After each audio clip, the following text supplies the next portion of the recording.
Salut, j'ai une question pour vous. Vous souvenez-vous de la dernière fois que vous êtes perdu? Je veux dire réellement perdu, pas dans votre tête, je parle bien physiquement, dans la nature ou dans une ville où vous ne parlez pas la langue et où tout l'alphabet qui vous entoure vous est totalement inconnu. Genre vraiment cette sensation de peur de ne pas réussir à retrouver votre chemin. Est-ce que vous vous souvenez de la dernière fois de quand c'était? Je suis convaincu que pour la majorité d'entre nous, c'est un souvenir, une sensation difficile à retrouver parce que l'ère dans laquelle on vit veut qu'avec toute la technologie qui nous entoure, on arrive très facilement à retrouver notre chemin. Du coup, pour retrouver cette crainte, en souvenir, on va aller piocher dans notre enfance quand par exemple on était dans un magasin et qu'on perdait nos parents. Bon, en tout cas pour moi c'est le cas. Si je vous demande ça, de retrouver cette sensation, de retrouver cette peur, comment c'était, c'est pour vous mettre un petit peu dans le bain de l'histoire que je vais vous raconter aujourd'hui. Vous allez comprendre pourquoi. Nous sommes en 1986, dans un quartier défavorisé situé en Inde, et notre petit personnage du moment, qui s'appelle Saru, est alors âgé que de 5 ans, et vit dans une situation très précaire avec sa famille. Je vous pose un petit peu le décor. Le papa a abandonné la famille très tôt, la maman se retrouve toute seule à subvenir aux besoins de Saru et de ses deux grands frères, et se voit forcée de travailler très régulièrement pour essayer au minimum de les nourrir. Malgré tout, c'est une maman qui aime par-dessus tous ses enfants, elle va leur apprendre à aimer les choses simples de la vie, à se contenter de peu, et surtout à se soutenir mutuellement. Et cette cohésion familiale, les deux grands frères de Saru l'ont très bien compris. Du haut de leurs 14 ans, ils vont déjà faire des petits boulots par-ci par-là, ou de temps en temps faire la manche pour essayer d'aider leur maman à ramener plus d'argent à la maison. Et justement un soir, l'un des grands frères de Saru a trouvé un petit boulot situé à 70 km de leur village, il doit aller faire du nettoyage dans une gare. Saru insiste pour l'accompagner, le grand frère accepte, et ils se retrouvent tous les deux embarqués du coup à plusieurs dizaines de kilomètres de leur village. Évidemment, la charge de travail est conséquente, le petit bambin de 5 ans n'arrive pas à suivre le rythme et va se poser sur un banc en attendant son grand frère et va piquer un somme. À son réveil, quelques heures plus tard, son grand frère n'est toujours pas revenu vers lui, il commence à se poser des questions, il le cherche un petit peu dans la gare, il voit un train qui est arrêté, il rentre à l'intérieur, le train totalement vide, il commence à chercher à l'intérieur si son frère n'y est pas. Il le voit pas, en revanche, il trouve qu'on est plutôt confortable dans ce train, il rentre dans une cabine, s'installe sur une banquette, et s'endort. Évidemment, vous vous en doutez, il faut bien que cette histoire prenne une tournure dramatique au bout d'un moment, et je pense que vous avez vu venir la chose. Effectivement, à son réveil, le train est lancé à vive allure en direction de Calcutta.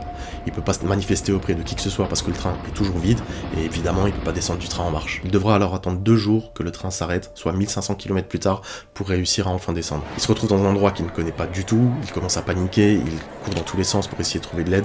Le problème, c'est que le patelin dans lequel il a atterri, personne ne parle sa langue. Lui, il parle hindi, et les autres parlent le dialecte local, il n'arrive pas à se faire comprendre pour trouver de l'aide. Qui plus est, personne ne se pose des questions de voir un enfant tout seul dans les rues, complètement paniqué. Les gens sont beaucoup trop habitués à voir des enfants errants dans les rues. Et justement, c'est malheureusement le destin qui attend notre cher Saru. Il va errer pendant plusieurs semaines tout seul dans les rues. Alors malgré tout, il va faire preuve d'un instinct de survie incroyable, il va dormir sous des bancs pour être abrité, il va faire les poubelles pour essayer de trouver quelque chose à manger histoire de pas mourir de faim, mais c'est pas là le plus impressionnant parce qu'il a vécu des histoires terribles pour un enfant de son âge.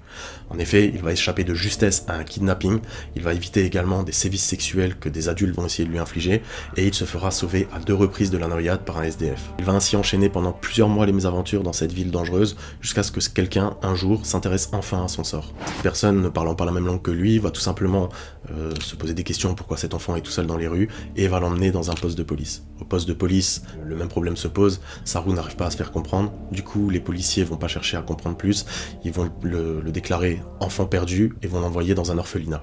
Alors certes, il n'a pas retrouvé sa famille, par contre désormais, il peut manger à sa faim et surtout échapper aux dangers que la rue lui imposait. Et dans sa situation d'orphelin malgré lui, en fait, cet orphelinat sera une réelle bénédiction.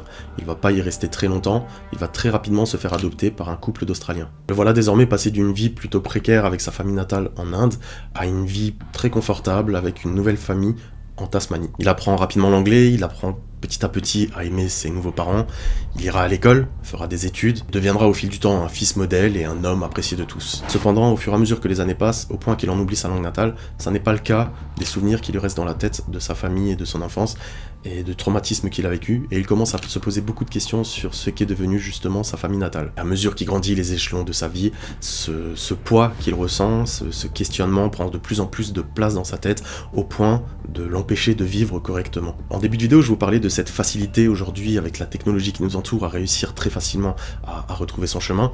Et bien justement, Saru l'aura compris également de son côté, et il va utiliser tous les moyens qui sont mis à sa disposition pour pouvoir essayer de retrouver son village natal. Il va utiliser Google Earth pour pouvoir survoler l'Inde, il va s'appuyer sur des souvenirs très flou qui lui reste de son enfance, un château d'eau, un lac dans lequel il se baignait, ce genre de choses, et il va commencer ses recherches dans le village dans lequel il a passé plusieurs temps en tant qu'enfant errant.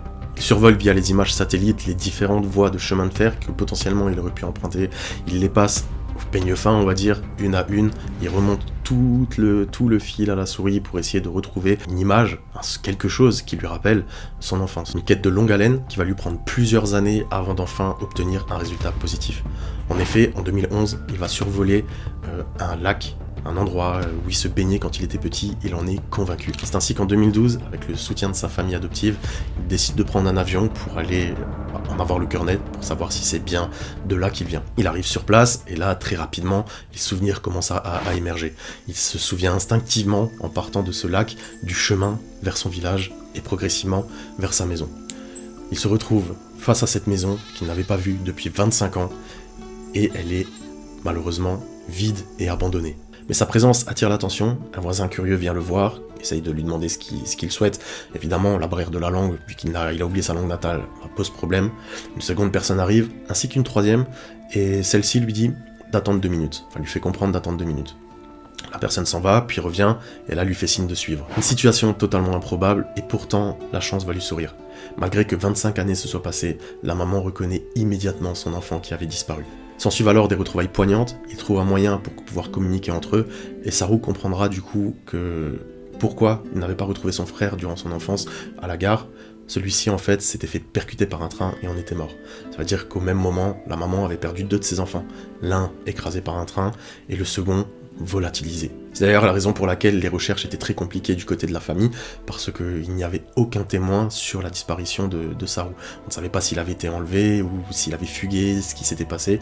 Personne ne pouvait dire ce qui était réellement arrivé. Par contre, le plus beau dans cette histoire, c'est que la maman adoptive de Saru a décidé également de venir sur place pour rencontrer la maman biologique, et Saru raconte que c'est le moment le plus merveilleux de sa vie, quand ces 2 mamans qui lui ont offert une vie se rencontrent avec les larmes aux yeux. Malgré tout, Saru a décidé de rester vivre en Australie, il a fait construire une maison à sa maman, il fait régulièrement des allers-retours pour pouvoir aller voir sa famille et s'occuper des enfants dans les orphelinats. Un baroudeur malgré lui, qui sans aucun doute se souviendra à tout jamais de la dernière fois qu'il s'est perdu, comme la question que je vous posais en début de vidéo, n'empêche qu'il aura réussi à surmonter toutes les épreuves que la vie lui aura imposées avec brio, et aujourd'hui, il vit malgré tout une vie heureuse. Une belle histoire que vous pouvez d'ailleurs retrouver dans un film qui a été primé aux Oscars et qui retrace avec beaucoup plus d'émotion toute l'histoire que je viens de vous raconter. Enfin bref, vous connaissez la musique, si cette vidéo vous a plu, vous pouvez laisser un petit like, n'oubliez pas de vous abonner, et puis moi je vous dis à la prochaine dans une nouvelle vidéo. Ciao!